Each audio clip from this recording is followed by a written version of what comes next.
Bonjour et bienvenue à cette 11e capsule sur la conception et le début de la grossesse.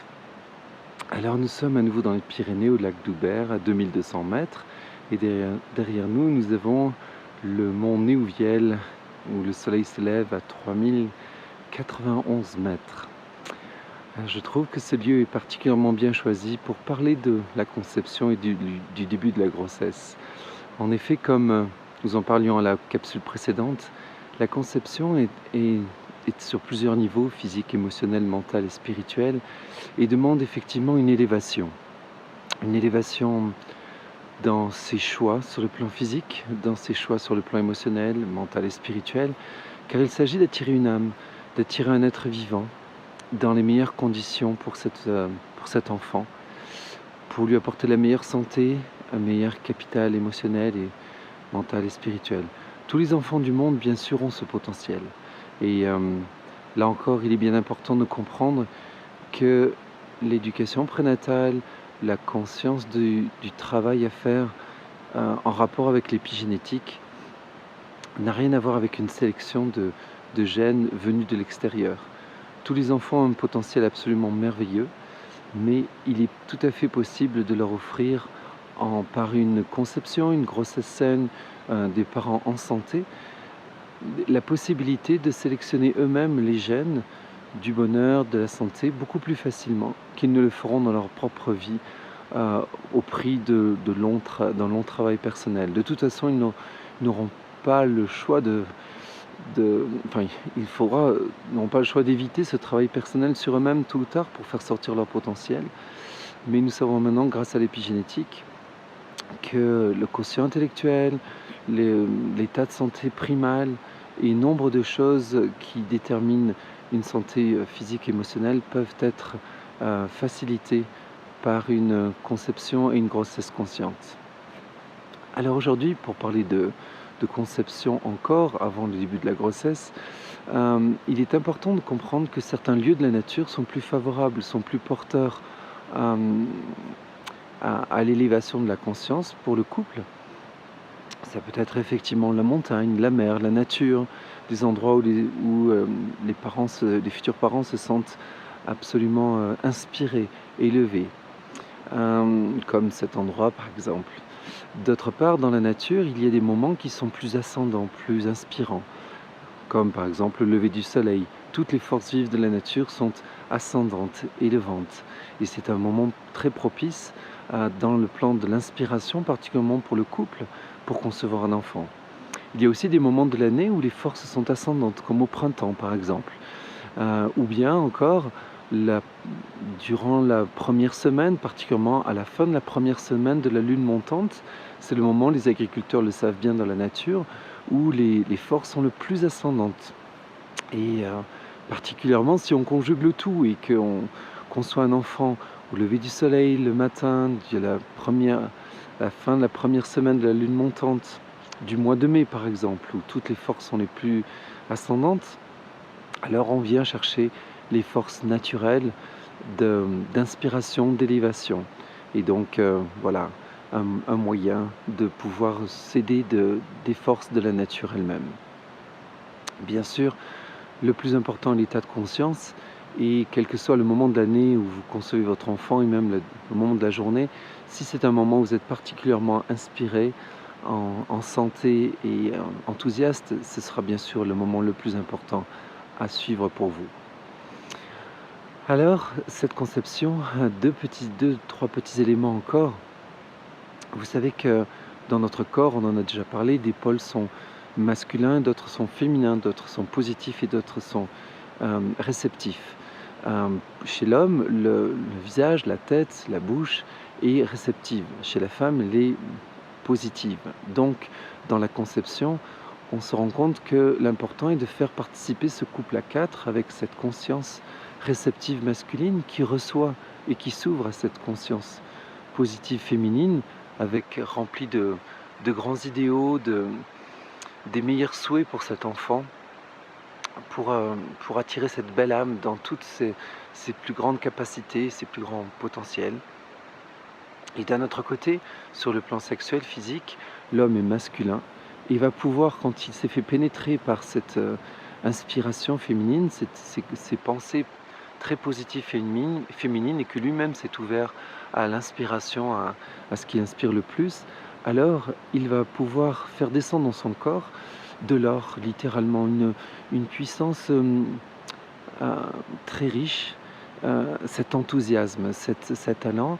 Ils vont pénétrer le corps de la femme qui est réceptif en bas, qui elle va recevoir quelque chose de très lumineux, de très euh, littéralement de la lumière, parce qu'elle a été conscientisée. Alors bien sûr que le sperme qui est blanc est un très beau vecteur et véhicule de cette lumière-là.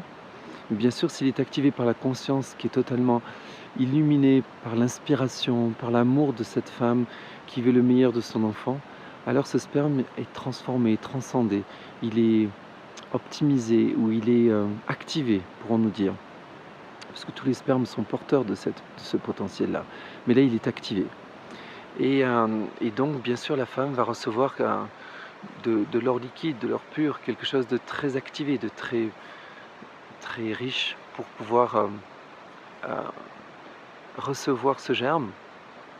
Et là, quelque chose qui est très important à comprendre, c'est que dans la conception elle-même, on sait maintenant qu'il n'y a pas de pénétration du spermatozoïde dans l'ovule comme une force pénétrante, comme on le voit dans la fécondation in vitro. Au contraire, c'est toute une danse. Les spermatozoïdes vont dénuder les nombreuses couches de l'ovule, et chaque, sur ces 600 milliards ou 600 millions de spermatozoïdes, pardonnez-moi, j'ai un petit oubli au réveil du matin, cette haute montagne, mais disons que cet immense nombre, on sait maintenant qu'il est créé de toutes sortes de cohortes très intelligentes. Certaines sont dédiées à déshabiller, à faire le passage, d'autres à déshabiller l'ovule, couche par couche, jusqu'à ce qu'elle soit littéralement dévoilée, entièrement nue. Et à ce moment-là, le spermatozoïde le plus mature et le plus riche en potentiel va être celui qui va être accueilli par l'ovule. Et c'est donc l'ovule qui l'accueille, qui s'ouvre, et non pas lui qui la pénètre. Je trouve cette image très importante à comprendre parce que on voit bien que dans la biologie, le rapport masculin et féminin est basé sur une énergie absolument gentleman. C'est tout un travail de caressage, de déshabillage, de douceur, de tendresse qui permet à l'ovule de s'ouvrir et de s'ouvrir à l'élu de son cœur, à celui qu'elle aime, à celui qu'elle reconnaît comme étant le porteur des meilleurs potentiels de santé, de beauté, de grandeur pour cet enfant. Alors voilà, cette conception est lancée, et maintenant vont se déclencher des forces inouïes dans le corps. Cette démultiplication hyper intense de cellules qu'on appelle multipotentes. Et pendant la première semaine de développement, cet œuf va se développer comme une forme de mur qu'on appelle la morula, qui est faite de centaines et de centaines de cellules pluripotentes. C'est un moment extrêmement important après la conception, ce moment de rencontre lumineux avec, dans la relation amoureuse, idéalement bien sûr, avec son conjoint, sa conjointe. C'est un moment de paix, c'est accompli, et les forces vives de la nature se mettent en place. Et là, c'est un phénomène qui dépasse tout entendement, et pourtant qui se crée à chaque seconde dans le monde. C'est cette démultiplication de cette cellule unique en cellules identiques, ces cellules pluripotentes, omnipotentes, qui vont pouvoir faire cette petite mûre. Et donc effectivement, l'enfant est mûr, ça y est, il est là. Et déjà, sa conscience tourne autour de ce corps de femme et d'hommes qui ont eu la grâce d'avoir cette fécondation. Et cette force de vie va pouvoir animer et développer cet embryon avec une force vertigineuse. On sait que si cet embryon continuait à se développer comme ça, avec la même force, pendant les 2 mois de la vie embryonnaire, s'il continuait pendant les 7 autres mois, l'enfant serait gros comme la taille de la Terre. Ça nous donne un peu la puissance de développement qu'il y a à ce moment-là. Et là, ce qui est intéressant, c'est qu'on va avoir donc 8 semaines de développement, 8 semaines très importantes où tout va se structurer. Toute la structure générale du corps va se faire à ce moment-là. Et donc, cette phase est imperméable aux sentiments et aux sensations de la mère.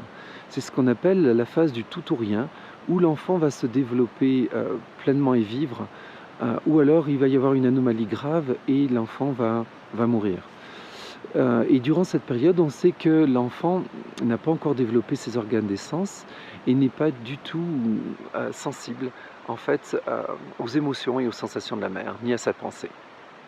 Par contre, il est sensible à certaines protéines, IGF-1, IGF-2, comme l'ont découvert certains professeurs, et en réalité, il peut capter certains éléments, particulièrement chimiques, qui peuvent lui donner des malformations, comme les agents tératogènes. Donc c'est très important de faire attention à quoi vous êtes exposé, d'éviter bien sûr tous les pesticides, comme le glyphosate et bien d'autres, et les phtalates idéalement, et d'avoir une nourriture la plus saine possible, mais aussi d'éviter des chocs dramatiques, car on se rend compte que ces protéines de réceptivité peuvent quand même laisser passer certaines émotions hyper intenses. Donc c'est quand même important d'être dans une certaine tranquillité, sérénité durant ce début de grossesse. Mais plus que ça, c'est un moment, ce début de grossesse, où il se passe un contact avec le monde du calme. C'est le moment où la grossesse est le plus calme dès 9 mois. C'est le moment de la plus grande tranquillité, comme ce lac et ce sommet derrière moi. C'est un moment en fait idéal pour le père et la mère pour mettre en place cette triade bébé-enfant, bébé-maman-enfant, et de comprendre que la mère va commencer à être enceinte, est enceinte, elle devient déjà donc mère de cet œuf, de ce bébé qui est en formation. Mais le père doit devenir enceinte de sa mère. Et ça, c'est une originalité qui était bien connue dans les pays anciens, dans les civilisations anciennes, qui était, bon, dans les civilisations les plus évoluées, bien sûr, qui avaient évolué dans le sens où le respect de l'homme et de la femme et l'entente des couples était présent. De comprendre que quand la mère est enceinte, elle devient extrêmement féminine. Elle est dans son monde de vulnérabilité, elle est tout en ouverture à son environnement, et pour laisser aussi de manière interne, pour laisser grandir cet enfant, et elle a besoin de recevoir la protection d'un environnement très sain autour d'elle, et qui de mieux que son mari pourrait la protéger le mieux et l'inspirer et la nourrir, et ainsi former comme une poupée russe où le bébé est entouré de sa maman, la maman est entourée de son papa, de son mari, pardon, du père de l'enfant. Et idéalement, pourquoi pas impliquer notre famille dans ce travail-là et leur demander d'être la 4e poupée russe, celle qui nous protège, nous entoure. Et idéalement, pourquoi pas demander aux mairies, à la société qui nous entoure, d'abord peut-être à nos amis, d'être une 5e, et à la société une 6e, et au monde une 7e poupée russe. Et ainsi d'avoir une grossesse où toute la société participe à son avènement. Voilà, donc là, mis en place déjà les premières idées de la grossesse, et donc pendant ces 2 premiers mois, il est important de comprendre que dans ce calme, c'est vraiment le moment de s'inspirer, de se nourrir des choses les plus spirituelles, les plus méditatives, bien sûr de mettre en place une alimentation saine, en espérant que ça avait été fait au préalable, mais plus encore de comprendre que dans ce calme, on va pouvoir accueillir la nouvelle de la grossesse avec l'enthousiasme et la considération, l'attention, le respect le plus élevé. Et pour ça, il faut nourrir ces états-là. Et donc, un des états les plus merveilleux à développer au début de la grossesse, c'est littéralement des moments de méditation, d'élévation, pour toucher les sommets de sa conscience, être capable de développer une forme de contemplation de la nature, de l'univers, de l'âme humaine, et d'aller chercher dans le monde subtil, dans le monde invisible, dans le monde céleste, ou dans le monde de la nature, tous les éléments, les vertus, les qualités qui nous inspirent le plus, et déjà d'en combler son enfant, comme pour créer un aura, une coque d'or, un, un filtre qui permet d'entourer le corps de l'enfant, l'utérus de la mère, le corps de la mère, le couple et le père aussi, d'une forme de champ lumineux, une coque lumineuse qui se dédie à ne recevoir que les, les radiations, les émanations, les vibrations les plus belles de l'environnement. Connaissant maintenant très clairement les lois de l'épigénétique, sachant que tout imprègne et inspire le couple, pourquoi ne pas créer ce filtre qui est le principe même de l'épigénétique, cette membrane où les protéines vont recevoir une influence, et on sait que la qualité de cette membrane va pouvoir influencer ce que l'on va recevoir ou ne pas recevoir de l'environnement. Et c'est le moment de créer une membrane autour du couple, autour de l'enfant, autour de la mère, autour de l'enfant, qui puisse être inspirée par les meilleures intentions de manière à recevoir de l'environnement que ce qui nous plaît, que ce qui est santé, que ce qui est sain, que ce qui est beau, et créer une forme d'imperméabilité à notre environnement, de manière à ce que le couple soit protégé. Dans les traditions anciennes, les femmes enceintes étaient mises dans des endroits absolument merveilleux, les plus beaux, les plus belles parties de la nature, les plus beaux parcs, que ce soit en Chine, en Inde.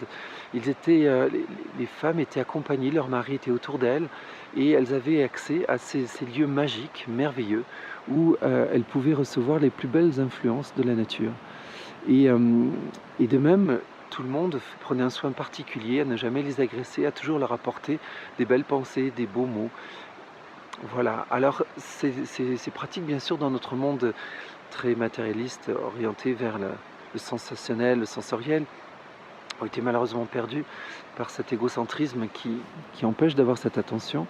Donc c'est important dans notre monde actuel de développer une forme de se générer nous-mêmes notre écosystème dans lequel on va pouvoir nider et pouvoir apporter à cet enfant toute la nourriture physique, émotionnelle, spirituelle dont il a besoin, psychique et spirituelle. Et pour ça, la première chose, c'est de créer notre cocon. Comme le font les animaux, ils se mettent dans un cocon. Et nous pouvons créer un cocon physique par une nourriture très choisie, émotionnelle, par un monde émotionnel aussi choisi, mental, et spirituel par cette protection lumineuse, cette coque lumineuse que tous les jours on peut activer en se réveillant, en méditant, et ce filtre qui capte les énergies les plus belles qui nous entourent. Il faut savoir que les nausées sont une réaction tout à fait naturelle que le bébé envoie en fait à la maman pour l'inviter à rentrer dans cette nidation-là, cette méditation, cette intériorisation.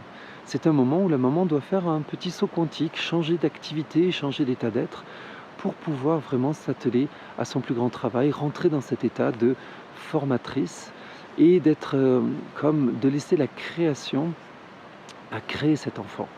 Et pour ça, il faut qu'elle soit calme, il faut qu'elle soit intériorisée, il faut qu'elle soit dans le recueillement. Et les nausées nous obligent à faire ça. Alors bien sûr, il y a des femmes, chaque femme est différente. Certaines femmes peuvent être très actives, mais trouver ce recueillement intérieur. Et finalement, les nausées vont être très passagères. D'autres peuvent être très peu actives, mais n'ont pas fait un changement intérieur. Et finalement, n'arrivent pas à s'intérioriser, à se recueillir suffisamment. Et ces nausées persistent.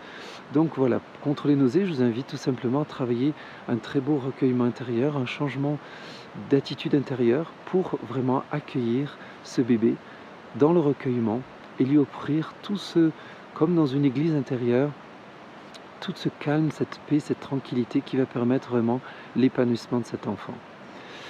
Voilà pour les choses essentielles que je vois pour ce début de grossesse. Alors bien sûr, le moment très important, après un mois de conception, vous allez avoir à travers les tests la nouvelle que l'enfant est bien là.